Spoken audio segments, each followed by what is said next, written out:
Hello and welcome back to Football Daily, where we have a controversial one for you today. The 10 most overrated teams in football history, which was written by myself, Doogie Critchley, so direct all hate to my Twitter. Can't wait. Let's get started. 10. Spain 2010. Okay, we are starting with a bang here thanks to the suggestion of @sonofpair44 on Twitter. And on the surface, it looks mental. Having only once got past the quarter-finals in 12 previous attempts, back in 1950, a team including the world-class talents of Casillas, Puyol, Xavi, Iniesta and Torres finally managed to conquer the world. But whilst they are without doubt an unbelievable side, Vicente Del Bosque's men didn't actually perform that impressively during the tournament. A 1-0 loss to Switzerland in their opening game was followed by a 2-0 victory over Honduras, then ranked 38th in the world, and a fortunate 2-1 victory over Chile, in which they scored with their 2 attempts on target, whilst Casillas was tested 7 times by Bielsa's boys. And things didn't get much better after that, with La Roja struggling to the showpiece with 3 consecutive 1-0 victories against Portugal, Paraguay and Germany, before edging a tight final against the Netherlands in extra time.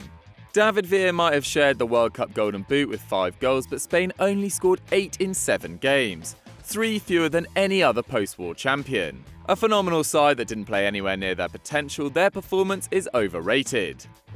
9. PSG 2018-19.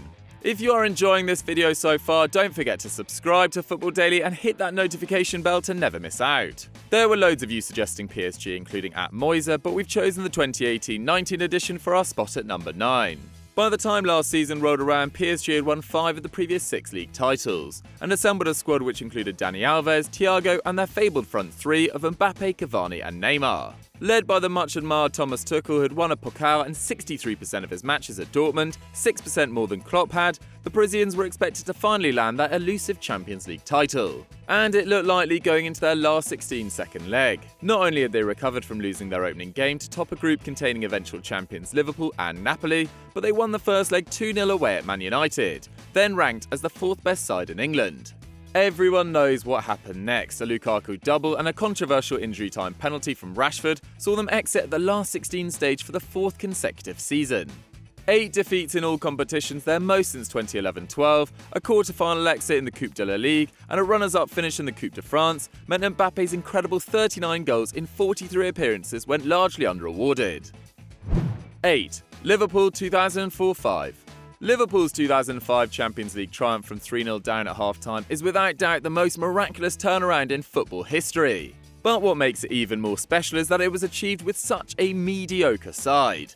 Ever since finishing 7 points behind champions Arsene in the 2001-2 season, 1 year on from winning a treble of trophies, Liverpool had been slowly regressing. A failure to kick on under Gerard Houllier saw him leave by mutual consent at the end of the 2003-4 season, and ensured their top scorer 7 seasons running in Michael Owen decided his best chance of winning the biggest trophies was to leave for Real Madrid. In came Rafa Benitez, a 2-time La Liga champion with Valencia, and he used his extensive European connections to bring in Cisse, Alonso and Garcia. But Liverpool largely struggled to gel, never once entering the top 4 and losing 14 league games, their joint most in a single season since 93-94. But somehow a side which lost to teams including Burnley, Crystal Palace and Birmingham, and whose top scorers Barros, Garcia and Gerrard managed just 13 goals in all competitions, defeated Juventus, Mourinho's Chelsea and AC Milan to lift their 5th European Cup. A legendary story, but a simply average side. 7. Brazil 1994.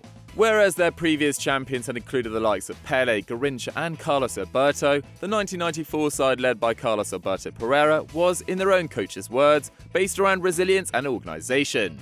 It contained only 2 players, Jorginho and Romario, who were playing at elite European clubs, and talents such as 24-year-old Cafu and 17-year-old Ronaldo had to be satisfied with bit-part roles. The football gods shined on them though, and the Seleção only had to defeat Russia, Cameroon and Sweden to make the quarter-finals. Very few gave them much hope against the Netherlands side of Koeman, Overmars and Bergkamp, but they progressed with a thrilling 3-2 win, their best performance of the tournament. From there, they only had to defeat Sweden to reach their 5th final, where an unfortunate Baggio penalty saw them through after a turgid 0-0 draw. Only Spain in 2010 scored fewer than their 11 goals on their way to lifting the trophy. A Brazil side without any of their customary flair, this was a comparatively joyless triumph.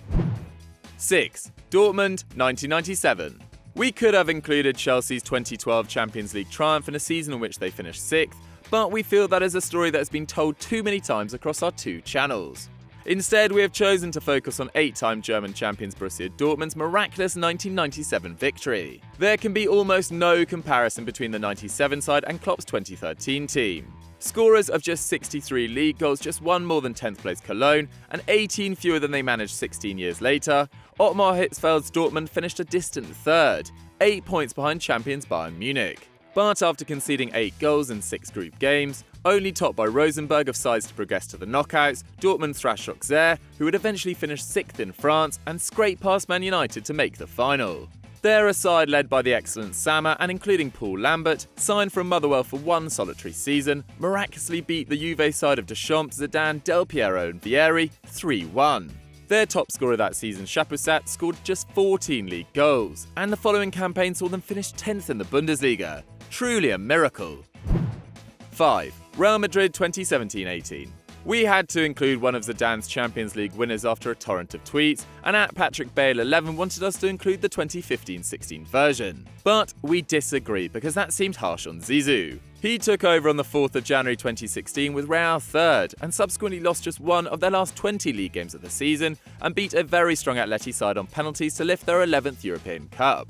17-18, however, was a very different story.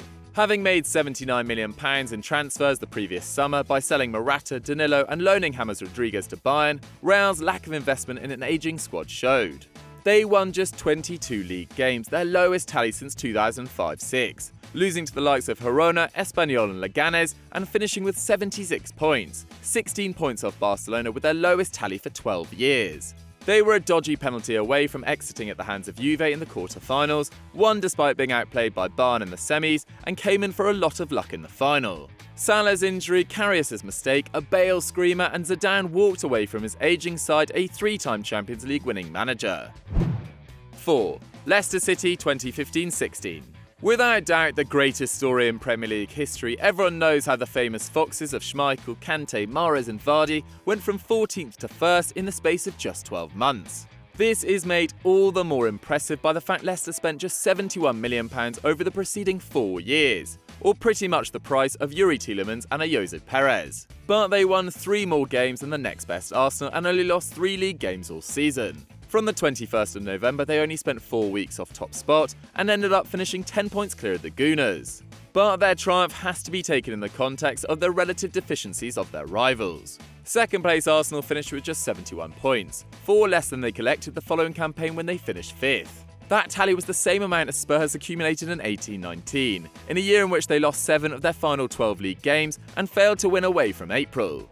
In a season in which no one scored over 71 league goals or conceded under 36, Leicester were ultimately worthy winners. But there is no disputing they are without doubt the weakest winners this century.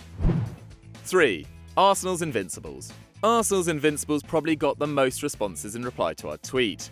These included from @Praneeth1012, @TrippierOnVacay, and AladCFC, and you can certainly make a case for them. Their team was without doubt exceptional. Not only did it contain the best player in Premier League history in Thierry Henry, but also Campbell, Vieira, Pires and Bergkamp. It is without doubt in the discussion for the best team in the 27 years of the competition. Let's get that straight. To go unbeaten in 38 league games and 49 games in all competitions, the third best run in European football history, behind Celtic 17-18 and Belgian Club Royale in 33-35, is an achievement that deserves every plaudit going. But as we have seen in the case of Spain's 2010 side, can a truly great team still be overrated? Of course they can. They only won 26 games, a total beaten by all but 3 of the subsequent 15 champions, and for all their swashbuckling attacking play, they only scored 73 league goals, a tally beaten by 10 champions since. As for that George Graham influenced and Wenger perfected defence, they conceded 26 league goals, a total top 5 subsequent times. Factor in cup exits to Man United, Middlesbrough and a Champions League defeat to Chelsea, and yes, there is a case that this brilliant side are a tad overrated. 2. AC Milan 2003. Another controversial one for you, and I can hear you all now. How can a team of Maldini, Pirlo, Seedorf, Inzaghi and Shevchenko possibly be overrated? Well, the fact is that going into the 2002-03 season, Milan had been underperforming. The Rossoneri had gone through 5 separate managers in the preceding 3 seasons, finishing 3rd, 6th and 4th in 2001-2, a massive 16 points behind champions Juventus. And they weren't much better in 2002-3, scoring 55 league goals, as many as they managed in 18-19 whilst losing 9 league games. 5 of those defeats came in the final 8 games to teams including Empoli, Brescia and most damaging of all, already relegated Piacenza on the final day, as they finished 3rd, 11 points off Juventus. They got incredibly fortunate on their way to the Coppa Italia triumph, playing Ancona, Chievo, Perugia and 8th place Roma. And their Champions League run wasn't much better. They then won just 1 of their 6 knockout games, getting past Inter on away goals before defeating Juventus on penalties. Clearly a very talented side, but one that won just 1 league title in 11 years between 1999 and 2010, their 2005 and 2007 versions were definitely superior. 1. United's treble winners. In a similar vein to the Invincibles and many others on this list, the United treble winners were a phenomenal side, and hands down one of the best English football has ever seen. One of just 8 sides in European football history to win the treble and the only English side to do so, they are quite rightly held as one of the all-time greats. But are their performances overrated? Yes. They won 22, drew 13 and lost 3 of their 38 league games, to finish with 79 points. Every champion in the 20 full seasons since has both won more games and finished with more points. What's more, despite going through their final 20 league games unbeaten, the most they ever won in a row was 5, paling in comparison to City and Liverpool's 18 in recent seasons. They do deserve an enormous amount of credit for their Champions League run, where a side that Gary Neville has admitted was second to the 2008 version went unbeaten. But the fact remains that they only won 5 of their 11 games, and after narrowly escaping their group, only had to beat the 8th best side in Italy that year, Inter Milan, to make the semi-finals.